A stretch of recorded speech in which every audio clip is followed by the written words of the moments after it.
Most business owners think buyers walk away because of price. That's the story they tell themselves.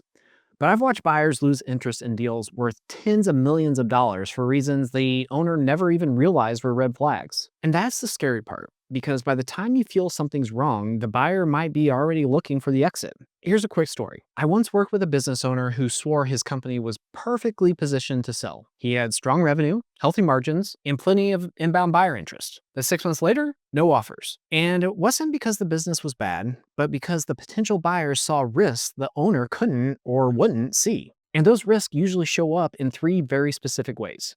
So today, I'm breaking down the 3 hidden red flags that make buyers walk away, even if they like your business, and exactly how you can fix them before you lose deals. And yes, I've personally seen every single one of these red flags kill deals that should have happened. Starting off with red flag number 1, unrealistic valuation expectations. Now, this one might hurt because it feels a little personal, but here's the attitude most owners have. I know what my business is worth. I'm not selling for less. Meanwhile, here's the reality that buyers live in. A business is worth exactly what its future cash flow, risk, and macro factors justify. In other words, a business isn't worth however much you need.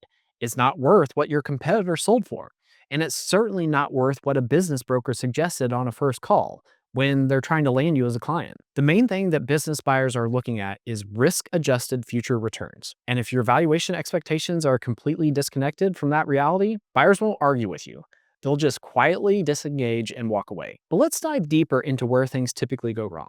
In their minds, most owners will anchor their price based on either one inflated multiple they heard at a conference once, or a buddy who got 8x without knowing the structure of the deal. Or worse, they'll just base it on what they want to walk away with. But buyers will immediately pressure test. How repeatable is the cash flow? How durable is growth? How dependent is the business on you, the owner? How much risk am I underwriting after closing? If the answers to those questions don't support the number you're asking for, you don't get a counteroffer. You get ghosted. And here's an even bigger mistake that almost no one talks about. Every business owner wants to sell for all cash, but almost no buyers will pay all cash. The structure of the deal matters just as much as valuation. Earnouts, rollovers, seller notes. If you refuse to even discuss structure because you're stuck on the headline number, that's an immediate red flag. Why? Because buyers will either assume you're inexperienced or unrealistic. So here's the quick reframe to keep in mind when you sell your business. Top sellers don't ask, what do I think my business is worth? They ask, how do buyers actually think about value? And how do I shape the story of my business to fit that? And this is exactly what we help business owners with in pre-sale prep. If you want help seeing your business through a buyer's eyes, there's a link down below this video where you can schedule a no-cost strategy call with me and learn how we do this step by step. That said, let's move on to red flag number 2. Customer concentration. Let me be blunt. Buyers don't care how different your situation is. If one or even a small handful of customers represent too much of your revenue, they will see it as a risk. A huge risk, actually. And buyers will not ignore it just because you explain it well. Owners will often say things like, we've worked with them for years, they're locked in. No way they'd ever leave. But buyers see the situation very differently. One bad decision, one relationship lost, one contract gone, and this business breaks. And even if that risk never materializes, even if the customer is completely 100% happy, there's nothing you can do to dissuade the buyer from this mindset. They are constantly on the lookout for risk. But other than the risk, why else is high customer concentration such a big deal? It's because buyers look at your business and ask, why are they happy being so heavily reliant on just a few customers? Why haven't they diversified already? And that question creates doubt in the buyer's mind. Maybe you've tried to diversify, but you failed. Why did you fail? Or maybe you haven't tried at all. And if so, why not? What's going on there? When something is uncertain or unclear, risk-averse buyers will often assume the worst. And here's the hidden truth most owners miss. Customer concentration doesn't just reduce the value of your business. It also reduces competition among buyers because some will simply walk away and not want to deal with it at all. And fewer potential buyers means you have less leverage, lower multiples, worse deal terms, slower progress, or no deal at all. So what do smart sellers do instead to deal with high customer concentration? They don't panic, they don't hide it, and they address the issue before going to market. So what does that mean in practical terms?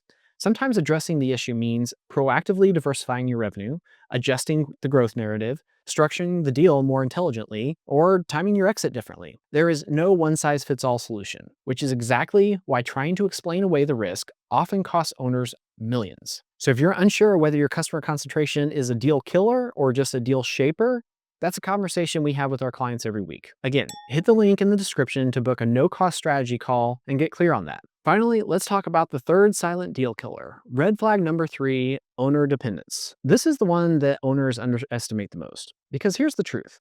If your business doesn't run without you, then you don't own a business. You own a job, which buyers definitely do not want. And yes, this kills deals even if you're willing to stay on for a transition period. Because here's what buyers really worry about. They're not wondering, can Joe stay on for the next 12 months? They're wondering, what's going to break when Joe leaves? So if you hold key relationships, you make all major decisions, or you still have to approve everything, then the buyer isn't buying a turnkey system, they're taking on dependency risk. And this scares buyers because people leave, life circumstances change, and transitions don't always go as planned. Plus, buyers know that no matter what's written in an employment agreement, control shifts on day one after closing. So what's the cost to you of owner dependence? Well, again, this red flag causes lower multiples, longer earnouts, higher holdbacks, or buyers just walking away entirely. Not because they dislike you or don't trust you, but because they know they can't easily replace you. Now, what's the fix to owner dependence?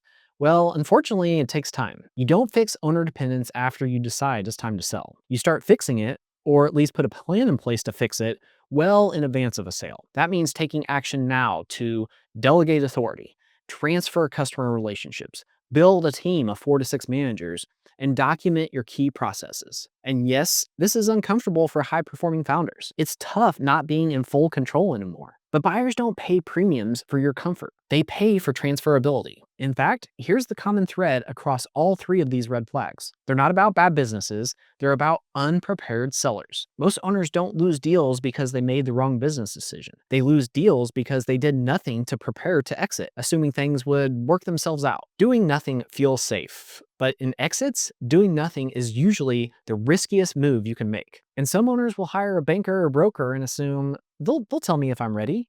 They won't. They're incentivized to take you to market, whether your business is ready or not. That usually ends with lost leverage, poor deal structure, or a deal that dies quietly. And here's a stat no one talks about. Roughly 80% of businesses that go to market don't sell, not because they couldn't sell, but because they weren't ready. What we do at Pre-Sale Prep is simple, but not easy. It's not rocket science, but it's also not common sense. We don't sell your business. We don't hype up your valuation.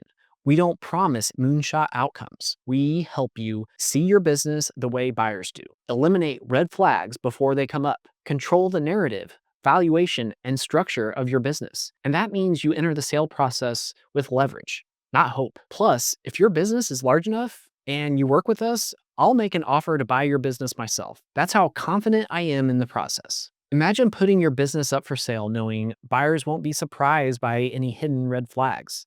Diligence won't derail the deal momentum. Your valuation expectations are grounded and realistic, and you're not negotiating from a position of uncertainty or even fear. That's what preparation brings you.